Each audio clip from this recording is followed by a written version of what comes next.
Hello friends, welcome to Viraj education academy. कैसे हैं आप लोग? आशा करता हूं कि स्वस्थ होंगे। देखिए, हम लोग जो है बिहार एसएससी सीजीएल की जो वैकेंसी आई है अभी जो है उसको टारगेट कर रहे थे। तो उसके लिए हम लोगों ने जो क्रैश कोर्स स्टार्ट करना था उसको स्टार्ट कर चुके हैं। ठीक है, उसके साथ साथ ई प्रैक्टिस बैच भी आपका लगातार चल रहा है।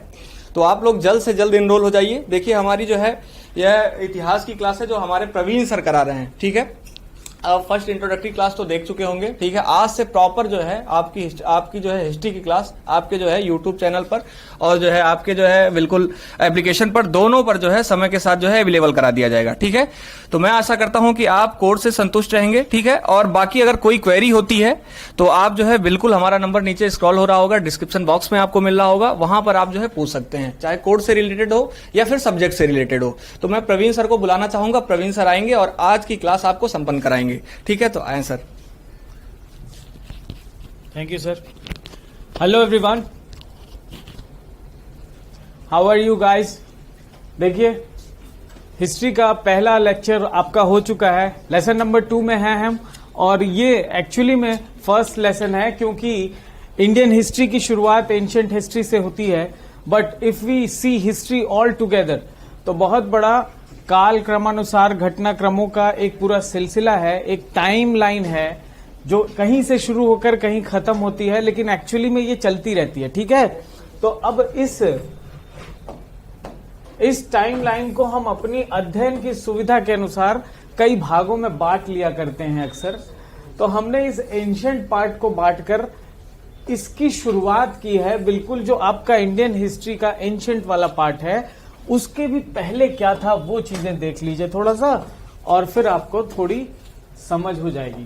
देखिए, पहले हम देख लेते हैं कि इतिहास को किस तरह से हम वर्गीकृत करते हैं। ये सारा जो टाइम लाइन है इसको हमने सिर्फ किस लिए बांटा हुआ है, ताकि हम इसको अपने सुविधा अनुसार समझ सकें। ठीक है, हालांकि कुछ सामाजिक राजनीतिक इस तरह की कुछ पहलू होते हैं जिनके फीचर्स आपको दिखाई देते हैं हर युग में, हर काल में।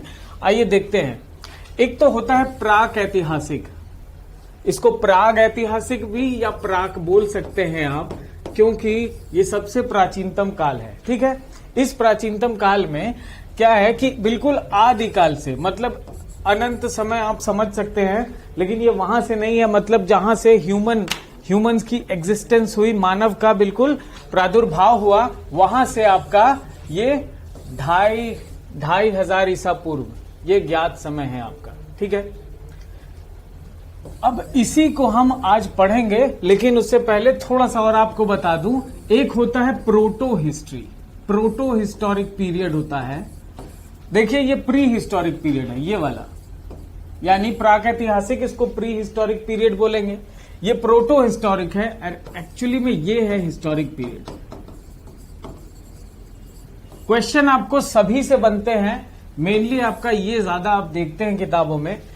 प्रोटो हिस्टोरिक वो पीरियड होता है, देखिए ये वाला, जिसमें हिस्ट्री आपकी लिखित जो है इतिहास, वहां जो सभ्यता है उसका खुद का इतिहास खुद से नहीं लिखा हुआ होता है, किसी दूसरी सभ्यता से उसमें उसका संदर्भ पाया जाता है। ठीक है, तो यहां हो सकता है कि लेखनी प्रारंभ हो गई हो, लिपिबद्ध कर लिया गया हो, लेकिन वो पढ़ी न जा सकी हो अभी, जैसे कि सिंधु घाटी सभ्यता के केस में है। ठीक है, या फिर उसके बारे में कहीं और से जानकारी हो, या उसके जो जानकारी है वो या तो इस तरह की हो वैदिक सभ्यता में, जैसे कि ऐतिहासिक न होकर ज्यादातर ये पौराणिक हो, इस तरह की हो। तो हमें क्या है, फैक्चुअल डिटेल कहीं से कहीं मिलता रहता है और उसको कंपाइल करके पूरा इसका बनाया जाता है। देखिए, प्रोटो हिस्ट्री ये था, लेकिन असल में हिस्ट्री जिसके आपको साक्ष्य मिलते हैं, साक्ष्य किस फॉर्म में मिलते हैं, जो एविडेंसेस हैं वो या तो लिटरेचर के फॉर्म में होंगे। ठीक है, लिटरेचर कैसे भी हो सकते हैं, धार्मिक या लौकिक दोनों तरह के हो सकते हैं, या फिर उसके बाद सिक्कों के फॉर्म में हो सकते हैं, किसी एडिक्ट्स के फॉर्म में हो सकते हैं, किसी मॉन्यूमेंट, किसी बिल्डिंग के फॉर्म में हो सकते हैं। साक्ष्य किसी न किसी बर्तन या मिट्टी के जैसे बर्तन हो गए, या किसी औजार के फॉर्म में हो सकते हैं। किसी भी फॉर्म में जो साक्ष्य होते हैं वो हो सकते हैं। तो हम इन साक्ष्यों के बारे में जैसे कि एंशियंट पढ़ाएंगे तब भी बताएंगे, मेडिवल और मॉडर्न सब में अलग अलग किस तरह के होते हैं वो सब बताएंगे। तो यहां आपका कंसर्न प्राक ऐतिहासिक से है। पहले हम प्राक ऐतिहासिक के बारे में जान लेते हैं, ठीक है। प्राक ऐतिहासिक काल को हम पुरा पाषाण काल या मध्य पाषाण काल और नव पाषाण काल, इन कालों में विभक्त कर लेते हैं। क्यों करते हैं? देखिए, पूरा पाषाण काल, पाषाण पहले तो समझिए होता क्या है। पाषाण का सेंस सिंपल सा है, पत्थर। आपके आम भाषा में पत्थर यानी स्टोन, इसको इंग्लिश में स्टोन एज भी कहते हैं। स्टोन एज यानी पाषाण काल। अब उस पाषाण काल में स्टोन एज सिर्फ इसलिए बोला जाता है कि सबसे बड़ा एविडेंस जो है ह्यूमन के एग्जिस्टेंस का उस टाइम का, इतने लाखों हजारों साल पहले का, इसीलिए होता है क्योंकि वहां पत्थर पाए गए हैं जो इंसानों द्वारा खोद खोद के बनाए गए हैं, मॉडिफाई किए गए हैं। नॉर्मल पत्थर को उठा के तोड़ फोड़ के उनको नाइफ जैसा, चाकू जैसा या कुल्हाड़ी जैसा, हथौड़ी जैसा कई सारे औजारों में परिवर्तित कर कर उनका इस्तेमाल किया गया। मानिए कि किसी दूर जानवर को मारना हो तो भाला बहुत ही आसान होता था। तो जैसे आप चित्र में देख रहे हैं, इस व्यक्ति के पास एक भाला है। कैसे बना होगा ये भाला? कैसे बनता था? किसी सीधी लकड़ी को, जैसे मान लीजिए बांस है या किसी भी डंडे को लेकर उसके टिप पर, उसके एक सिरे पर, एक छोर पर पत्थर का, नोकीले पत्थर का एक वो टुकड़ा बांध दिया जाता था। अब वो पत्थर बड़ा या छोटा हो सकता था, उस व्यक्ति के अनुसार था। तो अब उस भाले से दूर भागते हुए किसी जानवर का अगर शिकार करना हो तो आसानी से किया जा सकता था, या फिर किसी अटैक करने वाले जानवर से अपने आप को बचाव करने के लिए भी किया जा सकता था। तो इस तरह के औजारों का इस्तेमाल किया गया और वो बने थे पत्थरों के, ठीक है। पत्थर को लकड़ी से जोड़ के या फिर सिर्फ पत्थर को हाथ से ही यूज करके, अब उसी पत्थर में कई तरह के थे। अब आपको चित्र में दिखाता हूं तो ज्यादा अच्छे से समझ पाएंगे। ये है फोटो, देखिए, इसमें अलग अलग साक्ष्य है, ठीक है। यहां पर आइए,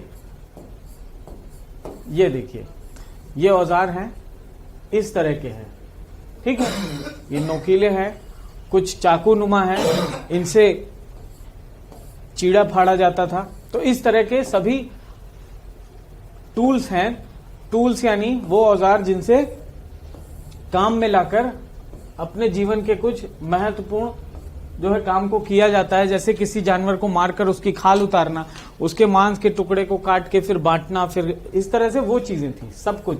तो चूंकि आखेटक समूह था, यानी सिर्फ शिकारी थे, वो शिकार करके खा लेते थे या कहीं इकट्ठा कर लेते थे गुफाओं में। तो इस तरह की जीवन शैली थी लोगों की। और मैं ले चलता हूं आपको, ये देखिए, पैलियोलिथिक एज। पैलियो मतलब बहुत पुराना, एंशिएंट, और लिथिक, लिथिक एक शब्द है, लिथ, उससे बना है। लिथ का मतलब है स्टोन। अब चूंकि स्टोन की जो है प्रासंगिकता मैं समझा चुका हूं कि कितनी ज्यादा वैल्यूएबल ये चीज थी स्टोन, कोई भी पत्थर।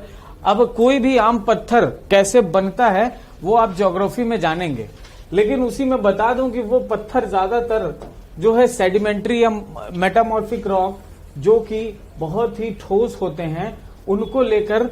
अब रॉक्स की एक खास बात होती है कि उनको अगर हैमरिंग किया जाए, अगर उनको शियर फोर्स दिया जाए तो वो स्लाइड होके कट जाते हैं, टूट जाते हैं। जब स्लाइड होके टूटेंगे तो कुछ चाकू नुमा संरचना बनेगी।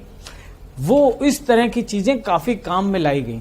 अब एक बड़े पत्थर से एक किसी छोटे पत्थर को तोड़ तोड़कर हल्के से वो उसके अनुसार उसमें शेप दिया जाए तो भी अपने अनुसार उसमें आकार बनाकर उसको इस्तेमाल किया जा सकता था।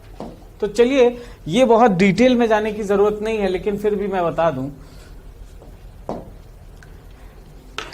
कि जो पाषाण काल था, यहां पर सिर्फ पत्थरों के औजार थे। इसके आगे जो आता था वो था धातु काल, है ना। यहां पर पत्थरों के साथ धातु का भी प्रयोग होने लगा, जैसे कैल्कोलिथिक एज।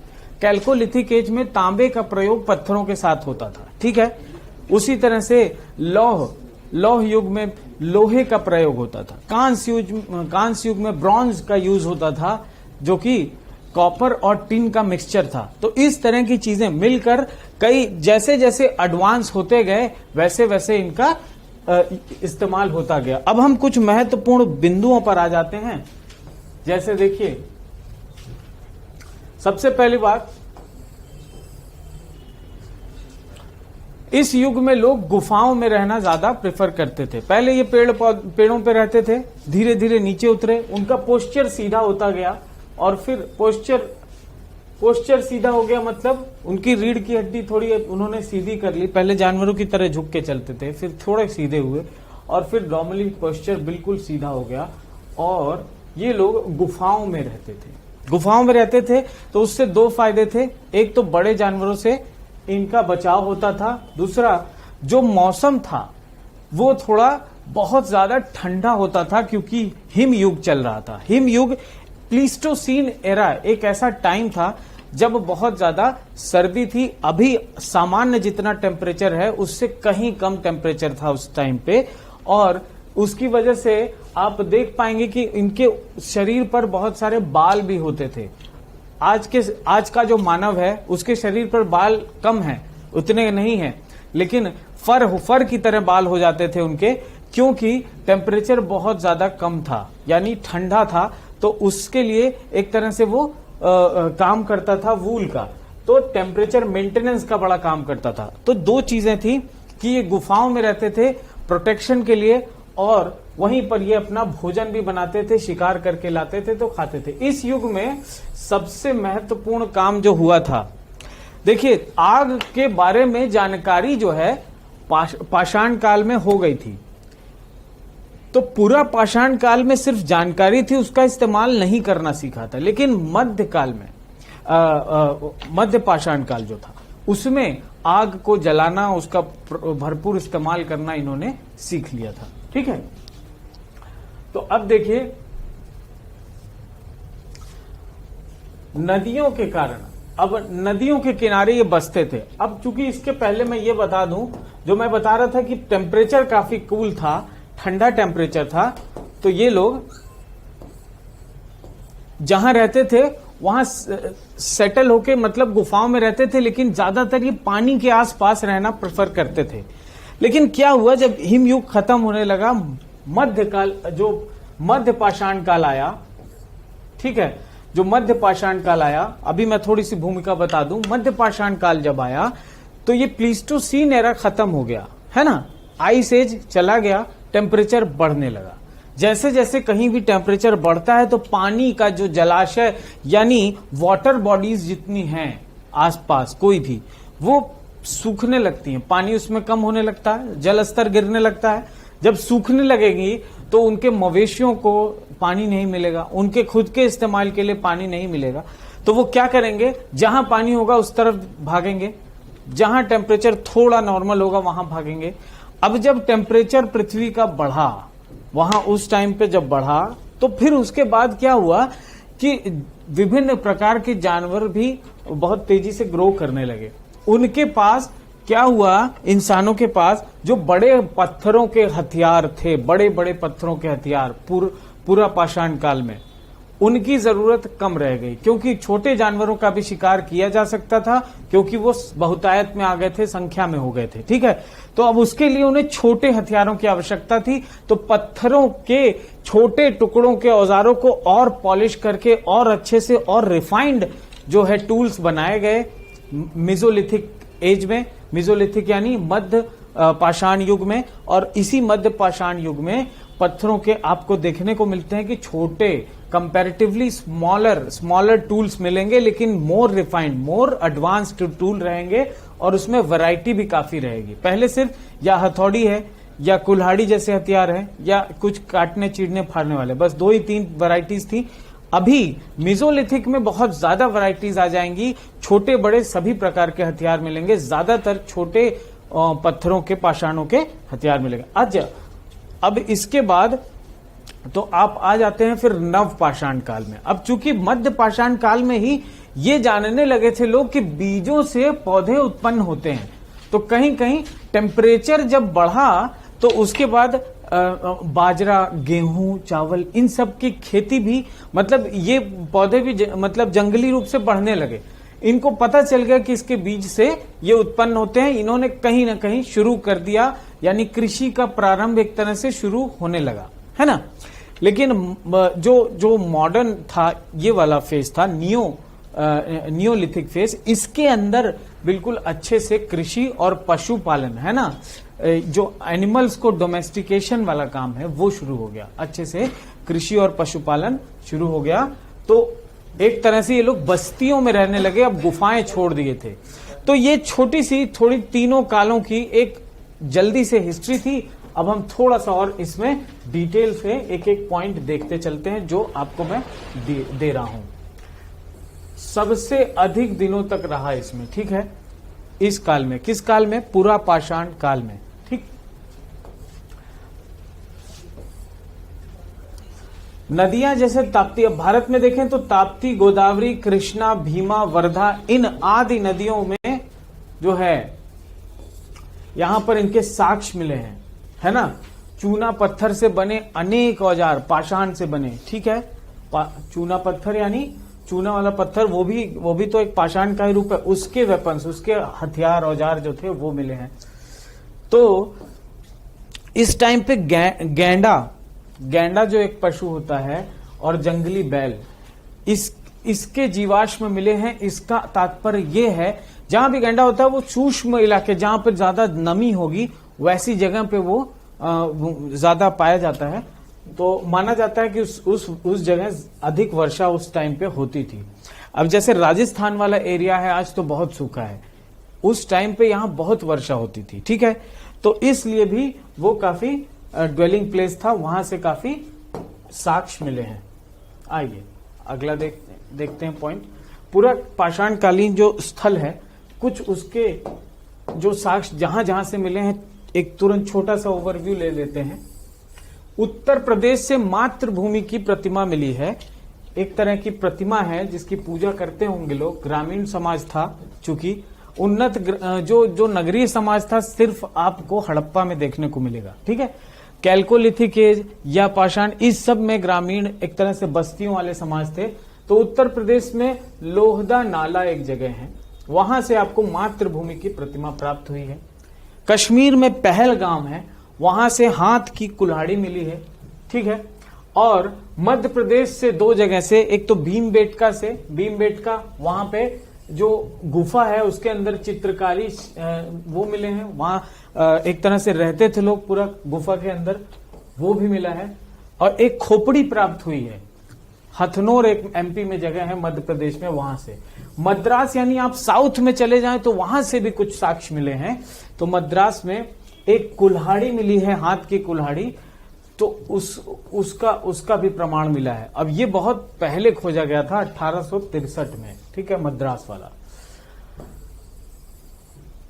नर्मदा घाटी, सोन घाटी, तुंगभद्रा, बेलम, ये सभी नदी घाटियों से कहीं न कहीं आपको साक्ष्य देखने को मिले हैं जो पाषाण काल के हैं, ठीक है।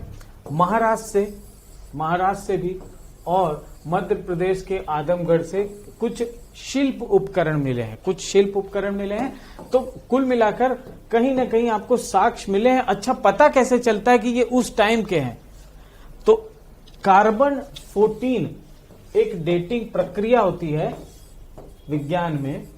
कार्बन 14 हमारे शरीर में, कार्बन का पूरा शरीर हमारा कार्बन का बना हुआ है, इसीलिए इसको ऑर्गेनिक बॉडी बोलते हैं। ऑर्गेनिक का मतलब कार्बन से बना हुआ, कार्बन का बना हुआ बॉडी है। लेकिन कार्बन के दो रूप पाए जाते हैं मानव क्या किसी भी जीव में, जितने भी जीव पाए जाते हैं। एक रूप है कार्बन 14 और एक रूप है कार्बन 12। कार्बन 14 जो होता है वो रेडियोधर्मी होता है ना। इसका मतलब वो रेडियो एक्टिव होता है, वो धीरे धीरे क्षय होता जाता है और उसका जो वॉल्यूम है, जो अमाउंट है, वो घटता जाता है। अब उसका जब अमाउंट घटता जाएगा, लेकिन कार्बन 12 का अमाउंट सेम रहता है। और जब जीवित रहता है शरीर, तब दोनों बराबर बिल्कुल रहते हैं, इक्वल रहते हैं दोनों, कार्बन 14 और 12। अब जब मर जाता है शरीर, मृत शरीर में धीरे धीरे ये 14 वाला पार्ट घटता जाता है, तो उसी से कैलकुलेट करके अंदाजा लगा दिया जाता है कि कितना समय बीत गया है कि ये इतना घट गया है। उसी के अनुसार हम अंदाजा लगा लेते हैं कि वो कब का है। ठीक है, इसके अलावा यूरेनियम डेटिंग है, वो भी एक उन्नत तकनीक है। तो इस तरह की डेटिंग टेक्निक के आधार पर हम चीजों का पता लगाते हैं कि वो किस काल खंड का था। पूरा पाषाण कालीन स्थल को देखते हैं। देखिए, पूरा पाषाण कालीन स्थल यही बहुत सबसे महत्वपूर्ण है, क्योंकि मध्य पाषाण कालीन के बारे में मैं बता चुका हूं, टेम्परेचर गिरते ही कैसे कैसे वेरिएशन आए और फिर वो बढ़ने लगे। तो यहां आपको भूमिका इसकी समझना ज्यादा जरूरी है। तो ये देखिए लोहदा नाला, जैसे कि मैंने बताया था उत्तर प्रदेश में ही एक जगह है, पश्चिमी उत्तर प्रदेश में है, एक जगह है मिर्जापुर, वहां से बहुत सारे अवशेष मिले हैं। इलाहाबाद में एक म्यूजियम है प्रयागराज में, उसमें आपको उसके सभी साक्ष्य भी देखने को मिल जाएंगे। कभी विजिट करना हो तो जाइएगा। तो देखिए, पशुओं के अवशेष मिले हैं बोलन घाटी से। ठीक है, और क्या है, मद्रास से जो अवशेष मिले थे, कुल्हाड़ी मिली थी। ठीक है, इस तरह से भीमबेटका, आदमगढ़, बुद्ध पुष्कर, पूरे भारतवर्ष में आपको कहीं न कहीं रेनीगुंडा, नागार्जुन कोंडा है ना, नेवासा, ये सब जगह, पहलगाम, संघाव गुफा, लोहड़ी, ये सब जगह हैं जहां से कहीं न कहीं कोई न कोई पाषाण कालीन अवशेष प्राप्त हुआ है। अब वो चाहे किसी शिल्प के फॉर्म में हो या किसी औजार के फॉर्म। मेसोलिथिक एज आ जाइए। अभी मैं मेसोलिथिक एज की भूमिका बता रहा था कि कितनी महत्वपूर्ण है कि जैसे जैसे टेम्परेचर बढ़ा है, यानी ठंडे से अब गर्मी की तरफ बढ़े हैं। जैसे ही गर्मी आती है ना, तो जीवों की संख्या अचानक से बढ़ने लगती है और छोटे जीवों की संख्या ज्यादा बढ़ती है, तो उसमें शिकारी प्रवृत्ति ज्यादा हो जाती है, जो शिकारी जो पशु हैं जैसे कि मनुष्य। तो अब देखिए, इनको शिकार करने के लिए आरंभ जो है 8000 ईसा पूर्व, अब कहीं कहीं इसको 10,000 ईसा पूर्व भी मानते हैं कुछ लोग। तो इसको ऐसा समझें 8 से 10,000 ईसा पूर्व, और ये चला करीब 6 से 4,000 ईसा पूर्व। ठीक है, अब इसमें जो जलवायु है, सबसे मुख्य कारक जो था वो जलवायु ही था। बहुत गर्म होता गया और सूखता गया, यानी कि जितना वाटर का सोर्स था, वाटर बॉडीज थे, सब धीरे धीरे ड्राई होते गए, वाटर लेवल डाउन होता गया। तो वाटर लेवल जहां जहां वाटर टेबल डाउन होता है, तुरंत डिस्प्लेस होने लगती हैं सिविलाइजेशंस, यानी लोग वहां से पलायन करते हैं और दूसरे क्षेत्रों में, नदी घाटियों में जाकर बसना प्रारंभ करते हैं। इसी तरह का कुछ घटनाक्रम हुआ। जलवायु परिवर्तन के साथ साथ वनस्पति और जंतुओं में भी परिवर्तन हुए और मानव के लिए नए क्षेत्रों को खोजना एकदम से प्रारंभ हुआ। तापमान में जो बदलाव आया, गर्मी बढ़ी, तो मैं जैसे बता रहा था कि खेती के बीज जो थे बहुत सारे बढ़ने लगे और उनसे बीजों से पता चलने लगा कि हाँ, इनसे ये उगता है, तो उसकी भी खेती, जो फसल प्रारंभ हो गई उगाना। और गुफाओं में रहते थे तो वहां से भी लोग अब धीरे धीरे बाहर आने लगे और एक तरह से बस्तियों में रहने लगे। ये देखिए, ये आपको फोटोग्राफ दिख रहा है, इसमें बहुत सारा, बेसिकली ये जो चीजें थी ये सब मांसाहार की तरफ इशारा करती हैं। इसमें से कृषि के उपकरण कोई नहीं है, तो इसका मतलब ये मांसाहार जीवन की तरफ इशारा कर रही हैं, यानी कि ये शिकार करके खाने वाली चीजें हैं, चीरने फाड़ने और काटने की चीजें हैं। ठीक है, तो ये उस तरह का समाज था पहले। छोटे औजार थे, पत्थरों का साइज छोटा हो गया था, पतला हो गया था, और इस तरह से चंद्राकार, भुजाकार, भेदनी जैसे सूक्ष्म पाषाण उपकरण थे। भेदनी यानी छेद देना, छेदने वाले उपकरण। ठीक, ये देखिए फोटोग्राफ की मदद से, अब ये पत्थर है मान लीजिए, तो ये पत्थर मान लीजिए ये घिसने के काम में आता होगा या फिर तोड़ने। ये देखिए भेदनी से इसको छेदा गया है, इसलिए यहां एक होल दिख रहा है आपको। ठीक है, सबके कुछ ना कुछ कार्य होंगे। तो ये अवशेष हैं जो पाषाण कालीन अवशेष हैं, अभी के नहीं है। ठीक है, नियोलिथिक एज पर आ जाइए। मेसोलिथिक की भूमिका आप समझ चुके थे, टेम्परेचर बढ़ते ही कैसे कैसे चेंजेस आए। नियोलिथिक एज में आइए। अब नियोलिथिक एज में क्या था, जो सांस्कृतिक जो वो था, ताना बाना बुनने लगे थे लोग, एकदम साथ में कृषि करने लगे थे, साथ में रहने लगे थे। और कृषक और पशुपालक, यानी जो पशुओं को पालेगा, जो इकट्ठा करेगा, चरवाहा टाइप का जो एक समाज होगा वो, और कृषक जो फसल उगाएगा, दोनों एक साथ एक ही बस्ती में रहने लगे। इस तरह की भूमिका बनने लगी इस नियोलिथिक एज में, ठीक है, नवपाषाण एज में। अभी भी इसको लिथिक एज कहा जा रहा है, इसका मतलब अभी भी पाषाण का पूरा एकदम इसमें यूज है, इसमें पत्थरों का पूरा यूज है, औजारों का। जैसे ही आप कैल्कोलिथिक की तरफ बढ़ेंगे, वहां धातु का भी उपयोग पत्थरों के साथ होने लगेगा, ठीक है। यहां देखिए कुछ कुछ फैक्ट्स बता देता हूं। नवपाषाण युग में कृषक पशुपालन एक साथ आ गए, ये मैं बता चुका हूं, ठीक है। शरीर की शारीरिक रूप से भी और बुद्धिमत्ता भी बढ़ गई। और इस काल में लोग जल, सूर्य, आकाश, पृथ्वी, गाय, इन सब की वर्शिप, पूजा करने लगे थे। अपनी लैंग्वेज, अपना एक तरह का म्यूजिक, सब कुछ, एक पूरी कल्चर डेवलप होने लगी थी। और पेंटिंग, वो चीजें, ये सब साक्ष्य जो है नियोलिथिक से मिले हैं। और कृषि के साक्ष्य तो बिल्कुल मिले हैं, धान की भूसी मिली है कई जगहों से, है ना, मिट्टी के बर्तन मिले हैं। अब पॉटरी का एक देखिए, पॉटरी का कभी या तो कलर अलग मिलेगा, या पॉटरी की मिट्टी का कुछ उसमें फॉर्म अलग होगा, या फिर उसके चित्रकारी, उसके ऊपर उकेरे गए चित्र वो अलग होंगे। इस आधार पर पॉटरी के रंग, उसके ऊपर चित्र जो वो उकेरे गए हैं, उन सभी के आधार पर पॉटरी के हिसाब से एक अलग, यानी बर्तन मिट्टी के, उनके हिसाब से अलग एक क्लासिफिकेशन किया गया है कि कैसे युग में कैसे बर्तन पाए गए हैं। तो उसको भी मैं बता दूंगा मिट्टी के बर्तनों के आधार पर चित्र बनाकर, ठीक है। आइए आगे देखते हैं कुछ डिटेल, ठीक है। मेहरगढ़, पाकिस्तान में एक जगह है मेहरगढ़, वहां से साक्ष्य बहुत सारे प्राप्त हुए हैं। कोलडिहवा, इलाहाबाद के पास एक जगह है कोलडिहवा, वहां से भी इसके साक्ष्य मिले हैं, ठीक है। ये सब साक्ष्य कैसे हैं? कृषि के साक्ष्य मिले हैं, खेती के सबूत मिले हैं, जैसे कि चावल की खेती हो रही है, गेहूं, जौ, बाजरा, दलहन, कुछ दालों की, काला चना, इस तरह की खेती के साक्ष्य मिले हैं। और इन फसलों के प्रमाण बिल्कुल कई जगहों से प्राप्त हुए हैं। चूंकि इंडियन सब कॉन्टिनेंट है, भले ये पाकिस्तान में है, इसलिए हम इसकी बात जरूर करेंगे। मेहरगढ़, ठीक है। मेहरगढ़ में कई घरों में जो है अवशेष मिले हैं, घरों में अवशेष मिले हैं, यानी कि वहां पर कभी बस्ती हुआ करती थी। ये ऊपर अच्छा बुर्ज होम में गड्ढे बनाकर रहने के साक्ष्य मिले हैं। और इस तरह से नियोलिथिक एज में जितने भी साक्ष्य मिले हैं आपको, वो सभी कहीं न कहीं इशारा करते हैं कि एक उन्नत संस्कृति थी, उसका विकास हुआ था। और इसी के बाद हम पाषाण काल के बाद धातु वाले में चले जाएंगे, वहां पर कैसे कैसे देखेंगे कि पहले कॉपर का यूज हुआ, फिर उसके बाद ब्रॉन्ज एज आया। कॉपर एज था यानी कैल्कोलिथिक एज था, वो ग्रामीण सभ्यता थी। फिर उसके बाद ब्रॉन्ज एज आया, यानी कि कॉपर में टिन को मिक्स कर एक नई प्रकार की धातु का आविष्कार किया गया।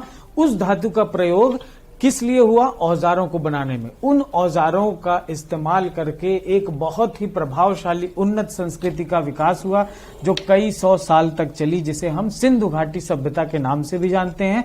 और उस सिंधु घाटी सभ्यता के बाद आपका लौह युग आ जाता है, यानी लोहे का भी आविष्कार कर लिया जाता है। लोहा एक ऐसा जो धातु था जो बहुत ही एडवांस टेक्नोलॉजी बनाने में सक्षम था। उसी की वजह से खेती में बहुत विकास हुआ। क्योंकि जंगलों की धड़ाधड़ कटाई शुरू हुई और खेत बनाए गए, जंगलों की सफाई की गई लोहे की मदद से।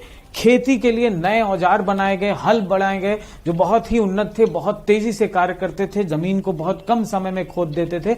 ये चीजें डेवलप हुई, ठीक है। सब कुछ जो है लौह जो युग में एकदम क्रांति सी लाके रख दिया। और कृषि अपने आप में बहुत बड़ा जो है इकोनॉमिक फैक्टर हो गया। ठीक है, तो ये चीजें हम सब देखते चलेंगे आने वाले वीडियोस में, और बने रहिए, देखते रहिए और तैयारी करते रहिए। Thank you. Sir, hello everyone, आइए हम थोड़ा सा जो अभी चैप्टर पढ़ा था सिंधु घाटी की सभ्यता वाला, और पूरा जो पाषाण काल है और आपका ये स्टोन एज है, और उसके साथ जो आपका मेटलिक एज है, यानी पूरा पाषाण काल और कैल्कोलिथिक यानी कॉपर वाला है ना, वो पूरा देखते हैं। उसके क्वेश्चंस को लेकर संकलन 10 प्रश्नों का एक संकलन है, जिससे आपकी जो थोड़ी बहुत बची हुई चीजें हैं वो भी कवर हो जाएंगी। पहला क्वेश्चन है, देखिए फर्स्ट क्वेश्चन है, उत्खनित प्रमाणों के अनुसार जो खनन के बाद जो प्रमाण साक्ष्य मिले हैं उनके अनुसार क्या है, पशुपालन का प्रारंभ कब हुआ था। देखिए पाषाण युग में ही पशुपालन का जो प्रारंभ पाया जाता है।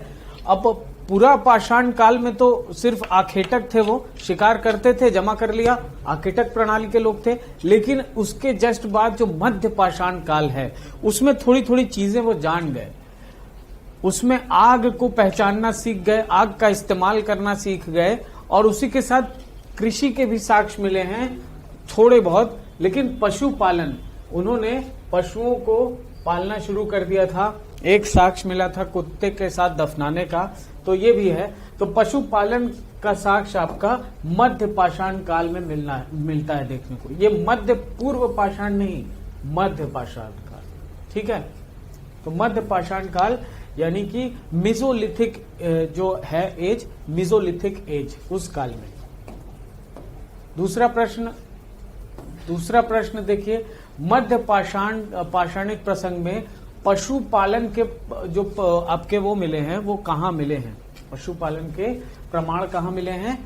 ये क्या ये लंगनाज, बीरभानपुर, आदमगढ़ या चोपनी मांडो में। वैसे तो कुछ न कुछ साक्ष्य यहां वहां से मिले ही हैं, लेकिन जो आपका आदमगढ़ है यहां से आपके पशुपालन के साक्ष्य मिले हैं। ठीक है, तो ये आदमगढ़ से पशुपालन, राजस्थान में आदमगढ़। इसके अगला क्वेश्चन देखते हैं, हड्डी के उपकरण कहां से प्राप्त हुए हैं। साक्ष्य बहुत सारे थे, तो हड्डियों के जो आपके साक्ष्य मिले हैं, प्रतापगढ़ के पास एक जगह है महदहा, वहीं पर प्रतापगढ़ के पास, मानिए ये प्रतापगढ़ है,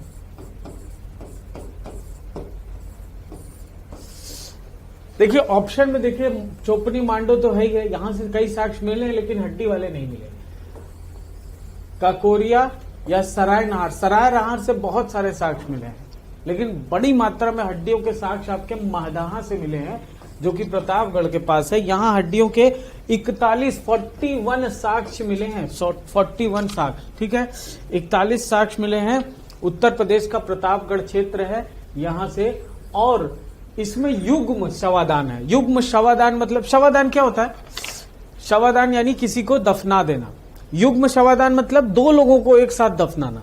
ठीक है, लेकिन एक ऐसा भी साक्ष्य मिला है जहां 3 लोगों को दफनाया गया है एक साथ उसी जगह पर, यही महदहा में है ना।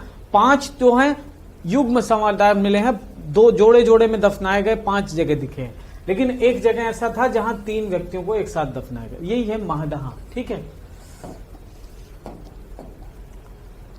अगला देखिए, एक ही कब्र से 3 कंकाल। ठीक है, एक ही कब्र से 3 कंकाल, ये दमदमा से आपका प्राप्त हुआ है।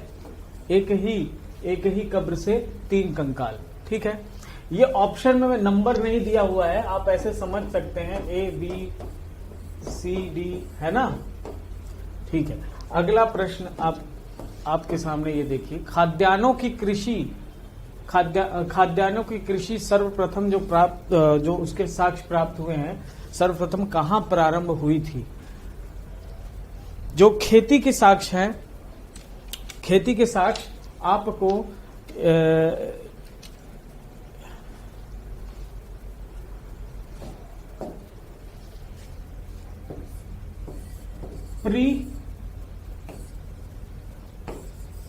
इसमें आपका पुरा पाषाण, मध्य पाषाण, नव पाषाण। पाषाण युग को हमने 3 में डिवाइड किया था। आपको अगर लॉजिकली देखें तो पूरा पाषाण काल में आपने सिर्फ मनुष्य ने आग को देखा था, उसका इस्तेमाल नहीं जानते थे। किसी तरह के औजार बनाए थे वो इसके थे, स्टोन के, ठीक है। लेकिन अभी कुछ ऐसा नहीं था कि वो कुछ उगा रहे थे या पशुओं का पालन कर रहे थे। पशुपालन आपका मध्य पाषाण काल में शुरू हुआ, लेकिन उसके आगे पशुपालन के बाद आता है खाद्यान्नों का वो, यानी एग्रीकल्चर उनका बाद में, इससे भी बाद में शुरू हुआ। मध्य पाषाण काल के बाद कौन सा आता है? ये आता है नव पाषाण काल, ठीक है। तो यहां पर आपने कुछ नहीं, सिर्फ आखेटक थे, शिकार करते थे, इकट्ठा करते थे, खाते थे, फिर अगला शिकार। यहां पर आग के बारे में सीख गए थे, उसको कैसे इस्तेमाल करना है ना। और छोटी छोटी बातें, कुछ पशुओं को पालने लगे थे। उसके अगले स्टेप में इन्होंने क्या किया? अगले स्टेप में इन्होंने यहां पर कृषि शुरू की, खाद्यान्नों का उत्पादन शुरू किया। जो भारत में मानव का सर्वप्रथम साक्ष्य मिला है मानव का, वो है नर्मदा घाटी के पास। नर्मदा घाटी के पास मानव का सर्वप्रथम, ऐसा नहीं है कि ये हड़प्पा कालीन है, यहां बात हो रही है पाषाण काल की, बहुत पहले के टाइम की। यानी मानवों का जो है यहां पर जिस टाइम पे मिला है ये नर्मदा घाटी के पास, इससे काफी पहले के अवशेष मिले हैं अफ्रीका में। यानी इससे ये साबित होता है कि मानवों का अस्तित्व अफ्रीका में इससे भी पहले आ चुका था, ठीक है। चलिए अब नर्मदा की बात कर लें तो ये मध्य प्रदेश में नर्मदा घाटी के पास ये एक क्षेत्र है, यहां से आपको मिला है, ठीक है। पश्चिमी नर्मदा क्षेत्र है। 1982 के करीब ये खोजा गया था ये जगह। यहां पर इसके साक्ष्य मिले हैं, कंकाल मिले हैं। अगला देखते हैं, मानव द्वारा सर्वप्रथम प्रयुक्त अनाज कौन सा था? वैसे तो अनाज का मतलब है कि खाने पीने का जितना भी अनाज है, चावल, गेहूं, है ना, मक्का, जौ, ये सब जितना भी है, गेहूं, चावल, जौ, बाजरा, मक्का, सब अनाज होता है। लेकिन खेती शुरू हो गई थी, गेहूं, चावल, जौ, ये सब की शुरू हो गई थी। इसमें जो सबसे पहले साक्ष्य मिले हैं वो जौ के मिले हैं, ठीक है। मानव का सर्वप्रथम जो है प्रयुक्त अनाज जो जौ था, जौ।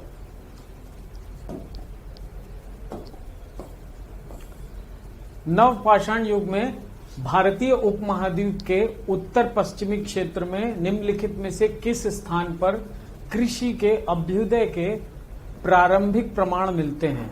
देखिए, प्रारंभिक प्रमाण कह रहा है तो चूंकि उत्तर प्रदेश की बात है, उत्तर पश्चिमी क्षेत्र की बात है, तो ये आपका जो ऑप्शन है बी, मेहरगढ़, ये आपका, ये कहां पर है? ये मेहरगढ़ आपका बलूचिस्तान के पास है, दम्बसार या बालकोट। तो ये मेहरगढ़ से आपको सबसे ज्यादा इसमें साक्ष्य प्राप्त हुआ है उपमहाद्वीप में। यानी इंडियन सब कॉन्टिनेंट इसलिए बोल रहा है क्योंकि मेन इंडियन भूमि पर नहीं है, ये थोड़ा सा आपके पाकिस्तान वाले रीजन में है, ठीक है। तो मेहरगढ़ आपका उत्तर हो जाता है। अगला देखिए, भारत में पशुपालन एवं कृषि, पशुपालन यानी एनिमल हस्बेंड्री एंड एग्रीकल्चर, पशुपालन और कृषि, इन दोनों के मिले जुले प्राचीनतम साक्ष्य कहाँ मिले हैं? प्राचीनतम साक्ष्य आपको इससे रिलेटेड आपका वही जो मैं अभी पिछले प्रश्न में उत्तर दिया हूं, मेहरगढ़, ठीक है, मेहरगढ़ से प्राप्त होता है, ठीक है, मेहरगढ़। अच्छा, एक और है, ये आखिरी प्रश्न है, देख लीजिए। निम्नलिखित में से किन स्थानों पर मध्य पाषाण काल में पशुपालन के प्रमाण प्राप्त हुए हैं? मध्य पाषाण काल यानी आपका मेसोलिथिक एज। मेसोलिथिक एज में जो आपका पशुपालन है वो बागोर से आपको मिलता है, बागोर से इसके साक्ष्य मिलते हैं, प्राप्त होते हैं, ठीक है। तो ये था पशुपालन का। होशंगाबाद के निकट है ये। आइए यहीं पर हम अपने इसको कंक्लूड करते हैं और हर कोशिश रहेगी कि सभी के साथ कुछ ना कुछ, ये आपका आंसर है, आंसर आप मैच कर लीजिएगा, ठीक, ठीक है। आप यही रखते हैं अपने लेसन को। नेक्स्ट आपका चैप्टर लेकर आऊंगा जो है आयरन एज का। Thank you.